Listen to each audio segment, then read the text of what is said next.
स्वागत है आपका हमारे YouTube चैनल हानी वॉइस में। चलते हैं एक नई कहानी पर। देवर हर रात मेरे सिरहाने के नीचे 1000 रुपए रख जाता।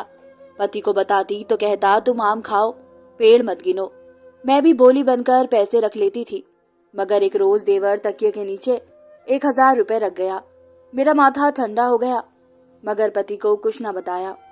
थोड़ी देर बाद करवट ली तो मेरे होश उड़ गए। देवर बेड पर लेटा मेरे साथ। मेरा देवर मेरे पति से बस 1 ही साल छोटा था, लेकिन उसकी हरकतें बड़ी ही अजीब थी। मेरी शादी को बस कुछ ही वक्त गुजरा था, लेकिन मैं अपने देवर की इस तरह की हरकतों से परेशान हो गई थी। पति घर से सुबह ही ऑफिस के लिए निकल जाते और शाम को ही वापस लौटते थे। घर में सास थी नहीं, बस एक ननद थी जिसकी एंगेजमेंट हो चुकी थी, और एक देवर था जो देखने में तो ठीक ठाक खट्टा खट्टा था, लेकिन काम काज का नहीं था और कुछ काम नहीं करता था। पूरा दिन घर पर ही रहता था। मुझे तो लगा था कि शादी के बाद मेरी ननद मेरे साथ बहनों वाला रवैया रखेगी, क्योंकि वो भी बिना माँ बाबा की बच्ची है। मैंने सोचा मैं उसके साथ मोहब्बत और दोस्ताना रवैया रखूंगी तो वो भी मेरे साथ ऐसा ही करेगी, लेकिन ये मेरी बहुत ही बड़ी गलतफहमी थी। मेरी ननद हर वक्त चुपचाप सी रहती थी। मैं बात करती तो यूं चौंक जाती जैसे किसी गहरी सोच में गुम हो। मैं पूछती कि तुम क्या सोच रही थी, तो कहने लगती कुछ नहीं, बस तुम अपने काम से काम रखा करो, मुझे ज्यादा बातें करना पसंद नहीं है। ननन के इस तरह के रवैये से मैं बहुत ही मायूस होती थी, और देवर तो मुझे वैसे भी कुछ ठीक नहीं लगता था। हर वक्त मुझे अजीब अजीब नजरों से देखता रहता था, इसलिए उससे बात करने से मैं खुद भी कतराने लगी थी। वो शख्स बहुत ही अजीब किस्म का शख्स था। ज्यादा वक्त अपने कमरे में ही गुजारता था, लेकिन जब भी मैं किचन में काम कर रही होती तो अचानक वो बगैर आवाज के किचन में आकर मेरे पीछे खड़ा हो जाता। एक बार खाना बना रही थी। मेरी ननद किसी काम को भी हाथ नहीं लगाती थी, इसलिए सारा काम मेरे सर पर ही था। मैं किचन में खाना बना रही थी कि मुझे यूं महसूस हुआ जैसे मेरे बिल्कुल पीछे कोई खड़ा है। जैसे ही मैंने पीछे पलटकर देखा तो मेरे होश उड़ के रह गए थे। वो बिल्कुल मेरे पीछे खड़ा था। मैं देखकर पीछे हट गई और दीवार से जाकर लग गई। उस वक्त किचन में मेरे और देवर के अलावा और कोई ना था। बजाय वो किचन से बाहर जाता, मुझे देखकर मुस्कुराने लगा। कहने लगा भाभी कुछ चाहिए तो मुझसे कह देना, शर्माना मत। ये कहकर वो किचन से बाहर चला गया। मैंने अपना रुका हुआ सांस बाहर किया था। मुझे अपने देवर की हरकत बहुत ही बुरी लगी थी। मैंने सोचा कि मैं अपने पति से इसको शिकायत लगाऊं कि भला ये भी कोई बात हुई। किचन में इसका क्या काम था? ऐसा उसने क्या करना था जो मुझसे ये बातें कह रहा था? बल्कि वो तो खुद मेरे पति की कमाई से मुफ्त की रोटियां तोड़ रहा था। लेकिन मुझे हैरत अपने पति पर हुई थी। रात को जब खाना खाने के बाद हम कमरे में आए तो मैंने कहा यश, मुझे अमन की बात बिल्कुल भी अच्छी नहीं लगती। मैंने यश को अमन की सारी हरकतें बता दी तो वो कहने लगे कि तुम गलत सोच रही हो। अगर उसने तुम्हें ये कहा है तो तुम्हें तो उसकी बात मान लेनी चाहिए। जिस चीज की भी जरूरत हो तो तुम अमन को कह दो, वो तुम्हें ला दिया करेगा। इसमें बुरा मानने वाली तो कोई बात नहीं। लेकिन अगले दिन जो कुछ भी मेरे साथ हुआ वो बहुत ही अजीब था। यश को अपने काम के सिलसिले में अक्सर शहर से बाहर जाना पड़ता था और मेरी ननद अपने कमरे में ही हर वक्त रहती थी। शुरू में जब यश शहर गए तो मैंने अपनी ननद से कहा था कि वो मेरे साथ सो जाया करे, लेकिन मेरी ननद ने तो मुझे साफ मना कर दिया। मैं तो उसके मिजाज से बेहद परेशान थी। रात को मैं अपने कमरे में आकर सो गई। मैं नींद की कच्ची थी। गहरी नींद में भी आहटों की आवाजें मुझे सुनाई दे जाती थी, या मैं दिमागी तौर पर जागी हुई होती थी। अब भी ऐसे ही सोच में थी जब मुझे लगा जैसे मेरे कमरे का दरवाजा बड़े धीरे से खुला हो और कदमों की आवाज करीब आई हो। मैं नींद की वादियों में थी, इसलिए मैंने आंखें नहीं खोली, लेकिन मुझे यूं लगा जैसे मेरे तकिए के नीचे किसी ने हाथ दिया हो। उसके बाद कोई चुपके से मेरे कमरे से वापस चला गया। दरवाजा बंद होने की आवाज से एकदम मेरी आंख खुली थी। मैंने देखा तो दरवाजा बंद था, लेकिन मैं उस वक्त नींद की वादियों में थी। मैंने सोचा शायद ये मेरा कोई वहम होगा। जब सुबह मेरी आंख खुली और मैं अपने बेड की चादर बिछाने के लिए तकिया उठाने लगी तो तकिए के नीचे से मुझे 1000 का नोट मिला। ये देखकर मुझे रात का सारा किस्सा याद आने लगा। मुझे अब अपने देवर पर जितना भी गुस्सा आता उतना कम था। जाहिर है मेरी ननद मेरे कमरे में आने को तैयार नहीं हुई थी, ना ही बात करती थी। इसकी एक अपनी ही दुनिया थी जिसमें वो मगन रहती थी। उसकी एंगेजमेंट उसके कजिन से हुई थी जो कि दुबई में था, और ज्यादा वक्त वो उससे फोन पर ही बातें करती रहती थी। उसका नाम समीर था, तो जाहिर है ये काम मेरे देवर ने ही किया होगा। वो होता कौन था? उस वक्त मेरा देवर बाहर लॉन्ज में ही बैठा हुआ था। मेरी ननद अपने लिए नाश्ता तैयार कर रही थी। मैं गुस्से से उसके पास आई और 1000 का नोट दिखाया। मैंने कहा, ये तुम्हारी हरकत है। मेरी गुस्से से भरी आवाज को सुनकर वो कुछ अजीब नजरों से मुझे देखने लगा, लेकिन उसने ये साबित कर दिया कि ये काम मेरा है। उसने हाँ में सर हिलाया और कहने लगा कि जी हाँ। मैंने कहा, तुम्हारी हिम्मत कैसे हुई रात के वक्त मेरे कमरे का दरवाजा खोलकर अंदर आने की? मेरे ऊंचे और तेज लहजे को सुनकर मेरी ननद किचन से बाहर आ गई। ये सुनकर तो वो मेरे देवर की रंगत उड़ गई थी। कहने लगा, मैं तो आपसे पूछता ही रहता हूँ कि आपको कौन सी चीज की जरूरत है तो बता दें, लेकिन आप तो कुछ कहती ही नहीं। मैंने सोचा कि आपके तकिए के नीचे ही पैसे रख देता हूँ, अगर आपको कोई चीज लेनी होगी तो ले लीजिएगा। वो तो ये आराम से नॉर्मल लहजे में बात कर रहा था, जैसे कि कोई बात ही ना हो। मैंने कहा, ना तो मुझे तुमसे कुछ चाहिए, और दूसरी बात, अगर तुम्हें इतना ही शौक है तो तुम ये पैसे मुझे दिन के वक्त दे सकते हो। ये भला क्या हरकत है कि रात के उस वक्त मेरे कमरे में दाखिल होते हो जिस वक्त तुम्हारे भाई भी घर पर मौजूद ना हो, और मेरे तकिए के नीचे पैसे रखकर चले जाना? ये कोई तरीका नहीं है। मेरी ननद ने जब मेरा सख्त लहजा सुना तो बजाय अपने भाई को बुरा भला कहने के उल्टा मुझे ही कहने लगी, देख लिया तुमने इस लड़की के तेवर? मैं तो तुमसे पहले ही मना करती थी कि इसे मुंह मत लगाओ, तुम्हें ही बहुत पड़ी हुई थी। भाभी है, भाभी है। देख लिया भाभी का असली रंग। मैं तो जानती थी कि अगर कोई गैर औरत हमारे घर आएगी तो हम तीनों में फूट ही डालेगी। मेरा क्या है, मेरी तो चंद महीनों बाद शादी हो जाएगी। लेकिन देख लेना अमन, ये भाई को तुम्हारे खिलाफ भी करके तुम्हें इस घर से निकलवा देगी। दर दर की ठोकरें खाओगे तुम। अरे दफा करो, मत दिया करो इसे पैसे। मैं तो अपनी ननन की बातें सुनकर अजीब सी सोच में रह गई थी। फिर वो कहने लगी, मैं नाश्ता बनाने जा रही हूँ, तुम्हारे लिए भी बना देती हूँ, क्योंकि महारानी साहिबा जिस कदर गुस्से में है तुम्हें तो नाश्ता बना कर देने वाली नहीं है। ये कहकर मेरी ननन किचन में चली गई और मैं हक्का बक्का उसे देखती रह गई कि कितनी बदतमीज थी वो। अपने भाई की घटिया हरकत और उसे रोकने के बजाय मुझे ही बुरा भला कह रही थी। मैंने भी गुस्से से सिर्फ अपना ही नाश्ता बनाया और दोपहर का खाना भी नहीं बनाया। खुद के लिए एक आमलेट बनाकर खाना खा लिया और बैठ गई। शाम को मुझे अपने कमरे में बाहर से अपनी ननन के चिल्लाने की आवाज आ रही थी। वो साथ साथ किचन में कुछ पका रही थी और साथ में मुझे बातें सुना रही थी। कह रही थी कि अभी 2 महीने भी नहीं हुए हैं इसकी शादी को और इसने अपने रंग भी दिखाने शुरू कर दिए, और इतने पैसे लगाकर हमने अपने भाई की शादी इसलिए थोड़ी की थी कि नवाबजादी जरा सी बात का पतंगड़ बनाकर कमरे में बैठ जाए और मैं यहाँ किचन में काम करूं। मैं दिल में सोच रही थी कि मुझे नहीं पता था कि उसकी इतनी लंबी जुबान भी हो सकती है। रात को जब यश वापस आए तो बहुत ही गुस्से में थे। शायद मेरी ननद उसके कान भर चुकी थी। वो बिना बताए ही आ गए थे, इसलिए मैंने तो कुछ भी नहीं बनाया था। जब यश आए तो मैं भी कमरे से बाहर आ गई। डाइनिंग टेबल पर मेरी ननद ने बड़े बिगड़े हुए मूड के साथ खाना लगाया था कि यश बैठकर खाना खाने लगे। अमन भी बैठ गया, लेकिन जैसे ही मैं बैठने लगी मेरी ननद कहने लगी, उठो यहाँ से और अपने लिए खुद पकाओ। तुम्हारे बाप की नौकर नहीं हूं मैं कि तुम्हारे सामने टेबल सजाऊं। ये सुनकर यश ने उसे रोक दिया और कहने लगे, परी ये क्या बदतमीजी है। वो कहने लगी, तुम बस चुप ही रहो। मुझे पता था तुम्हारी शादी को 8 दिन नहीं गुजरेंगे कि तुम अपनी बीवी की ही जुबान में बोलोगे। तुम्हें ये नजर नहीं आता कि उसने सुबह कितनी बदतमीजी की है अमन के साथ? न जाने कौन कौन से घटिया इल्जाम लगाने पर तुली हुई है। इसलिए मैं तो उसके नखरे नहीं उठाने वाली। उसे भूख लगी है तो अपने लिए खुद पका कर खा सकती है, लेकिन मेरे हाथ का पका हुआ ये नहीं खाएगी।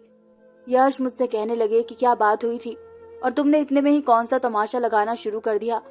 न सास ससुर की तुम्हारे ऊपर जिम्मेदारी है और ना ही घर पर इतना कोई ज्यादा कामकाज कि तुम उल्टी सीधी हरकतें पर जाओ। पर यश ने तो मेरी बात सुने बगैर ही मेरी बेइज्जती कर दी थी। मैंने कहा कि पहले मेरी पूरी बात तो सुन लो।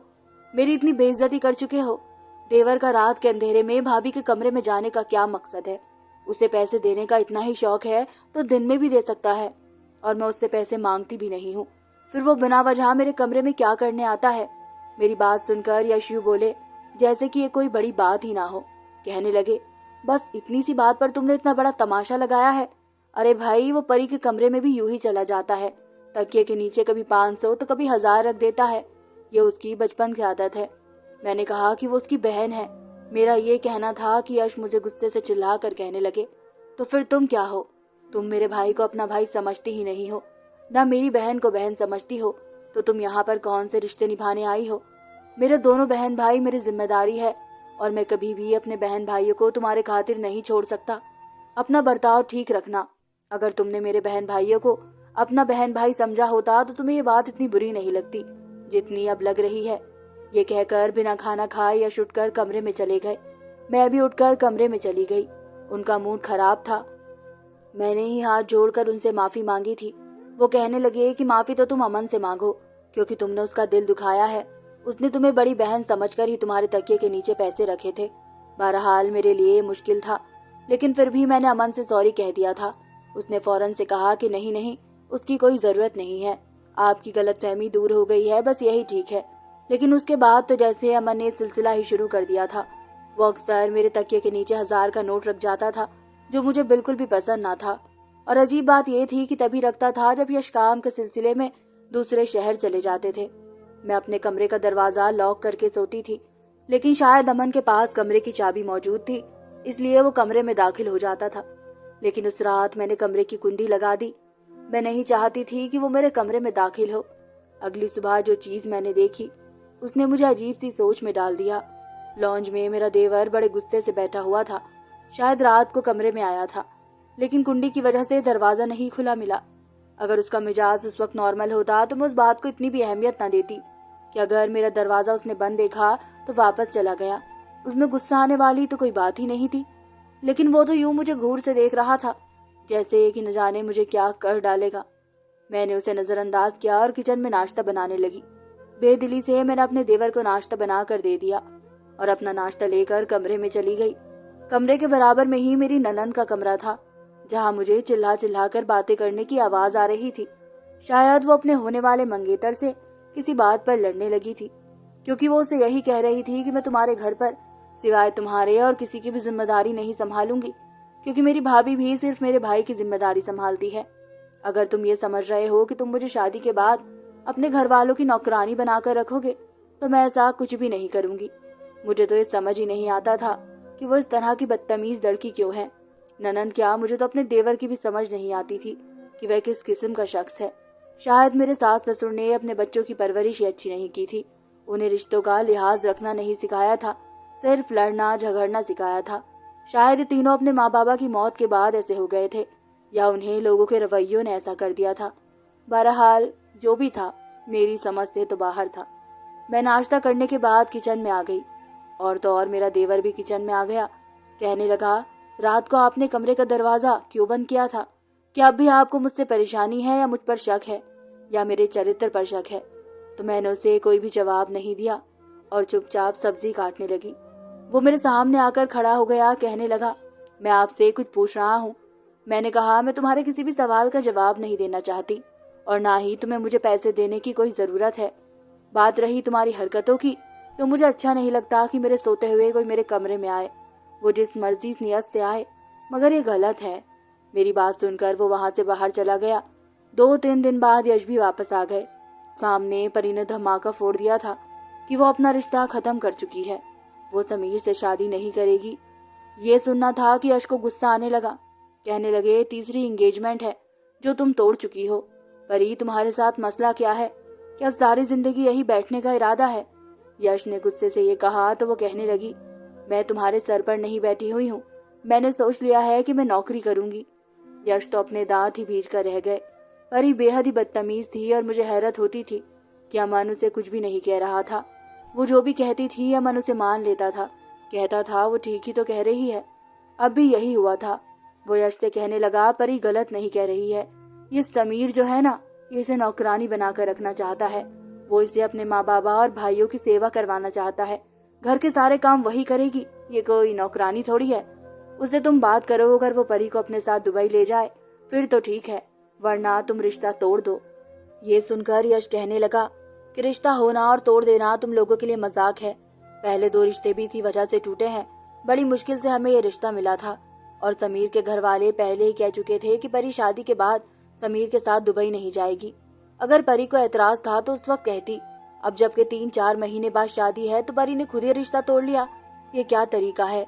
ये कहना था कि परी फूट पड़ी। कहने लगी कि मैं जानती हूँ तुम किसकी जुबान बोल रहे हो।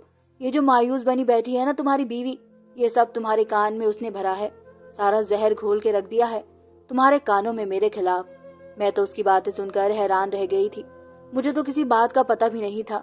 मुझे तो ये भी मालूम ना था कि वह खुद ही अपनी मंगनी और रिश्ता तोड़ चुकी है। ना ही यश ने मुझसे कभी अपनी बहन भाइयों की इस तरह की बातें की थी, लेकिन बिना वजह मैं मुजरिम बन गई थी। यश कहने लगे कि मैंने अपनी बीवी को औकात में रखा हुआ है, मैं उससे तुम लोगों की बातें नहीं करता, और तुम भी इतनी बड़ी नहीं हो कि तुम अपने रिश्ते खुद ही तोड़ दो। लेकिन परी कहने लगी कि मैं उसके घर में नहीं रहूंगी, मुझे उसके साथ दुबई जाना है, और अगर इस बात पर वो तैयार नहीं होता तो मैं शादी नहीं करूंगी।